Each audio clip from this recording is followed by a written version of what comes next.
اب ڈیپینڈ کرتا ہے کہ وہاں کیا الیکشن ہے. بہار کے الیکشن ہونے والے ہیں. بہار میں پاکستان کی بڑی گڈ ول ہے. بہار کا مسلمان بڑا مذہبی مسلمان ہے اور مودی جو ہے وہ ایک ہندو دت کے لیے کام کر رہا ہے اور بابری مسجد سے شروع ہوا اور سمجھوتا ایکسپریس کو آگ لگائی. اور میرے خیال میں 48 گھنٹے بڑے اہم ہیں کہ انڈیا خاموشی کے لیے بات چیت کی ٹیبل پہ آتا ہے کہ جنگ کے میدان میں اپنے آپ کو لے کے جاتا ہے. سو یہ فیصلہ اب انڈیا کے ہاتھ میں ہے. سر آپ نے بہار کا ذکر کیا ہے کہ بہار کے الیکشن ہونے والے ہیں, تو بہار کے الیکشنز یا جو بھی کوئی مودی کی حکومت میں الیکشنز ہوتے ہیں ان سے پہلے اس قسم کی کاروائیاں کی جاتی ہیں, فالس فلیگ کیا جاتا ہے, پاکستان کو مورد الزام ٹھہرایا جاتا ہے اور اس طرح کی کاروائیاں سامنے آتی ہیں؟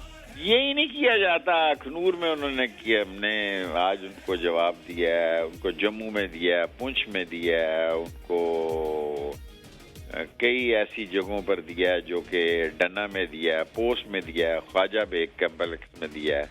تو ہم نے کوئی 20-26 ٹارگٹ مارے ہیں, آج ان کا ستیہ ناش کیا ہے.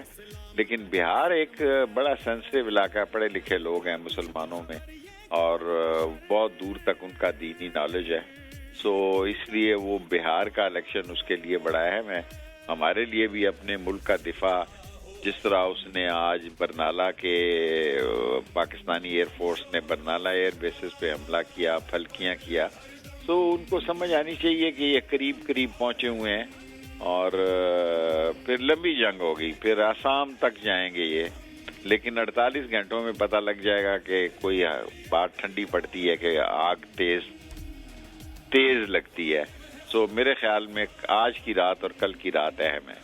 بالکل, آج کی رات اور کل کی رات اہم ہے. شیخ رشید صاحب, بالکل ہم نے جو ہے بہت زیادہ ریسٹرین کا مظاہرہ کیا اور بار بار جو ہے وہ بھارت کو یہ سمجھانے کی کوشش کی کہ وہ امن کا مظاہرہ کرے, تھم جائے. لیکن بھارت میں ایک منافقت کا بھی فیکٹر ہے کہ پہلے وہ سفید جھنڈی دکھاتا ہے, پھر اس کے بعد چھپ کے بولتا ہے کہ ہمیں معاف کر دیں, اور کچھ دیر بعد دوبارہ سے وہ وار کرتا ہے. تو آپ کو لگتا ہے کہ یہ ان کی تربیت کا حصہ ہے, یہ ان کی ضمیر کی سوچ کا حصہ ہے, یہ ان کا علم ہے, یہ ان کے خون میں لکھا ہوا ہے اس قسم کی بات کرنا. لیکن اگر ہم یہ آج ڈنا پوسٹ اور خواجہ بیگ وغیرہ علاقے میں جواب نہ دیتے تو وہ اور سر چڑھتا. اور دیکھنا یہ ہے کہ اب انڈیا اس کو کس طرح لیتا ہے اور دنیا کی طاقتیں اس کو کس طرح لیتی ہیں.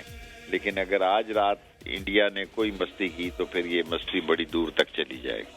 اچھا شیخ صاحب, بہار کا آپ نے ذکر کیا کہ بہار کا جو مسلمان ہے وہ بہت پڑھا لکھا ہے, دور اندیش ہے, بہار کا علاقہ ایک سینسٹیو علاقہ ہے. تو مودی کے جو دیش ہے اس کے اندر کئی ریاستوں میں علیحدگی کی تحریکیں چل رہی ہیں, آپ بہار کو اس حوالے سے کیسے دیکھتے ہیں؟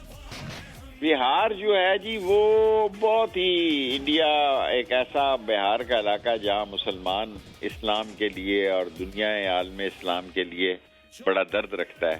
ایون بہار میں ایسے بھی مسلمان ہیں جو پاکستان کو ترقی یافتہ ملک دیکھنا چاہتے ہیں اور پاکستان کو ایک زندہ تابندہ ملک دیکھنا چاہتے ہیں. لیکن مودی کے لیے بہار ایک مشکل جگہ ہے اور میں آج آپ کو پیشن گوئی کرتا ہوں کہ بہار میں ہارے گا. مودی بہار میں ہارے گا. تو سر پھر مودی کی ساری کارروائی کا, فالس فلیگ آپریشن کا, پاکستان کے خلاف اتنی جارحیت کا, اتنے ڈالرز خرچ کرنے کا کیا فائدہ ہوگا؟ سر فائدہ اور نقصان تو آپ کو پتا ہے. یہ مودی جیسا آدمی کرنے کے بعد ہی سوچتا ہے. کوئی دنیا عالمی دنیا میں کوئی اتنا بڑا لیڈر تو نہیں. حادثات, حالات, واقعات اور ہندو تعصب نے مسلمانوں سے نفرت, عیسائیوں سے نفرت, سکھوں سے نفرت نے اسے لیڈر بنا دیا. کوئی بنیادی طور پر تو وہ لیڈر نہیں ہے.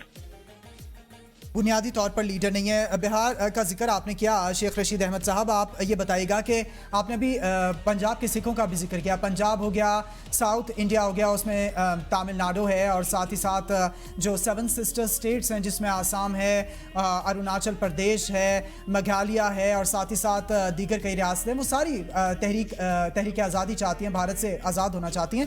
تو بہار میں اگر مودی سرکار الیکشن ہار جاتی ہے کیونکہ ہندوتوا کا پرچار ہے پورے بھارت میں, تو پھر آپ بہار کو کیسے دیکھتے ہیں؟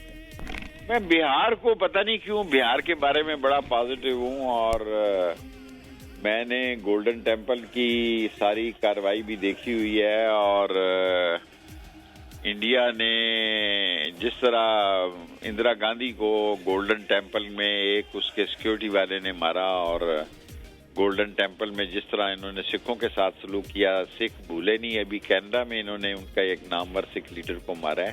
جی سو میں بہار میں نے آپ کو پہلے کہہ دیا ہے مودی کو ہارتا ہوا.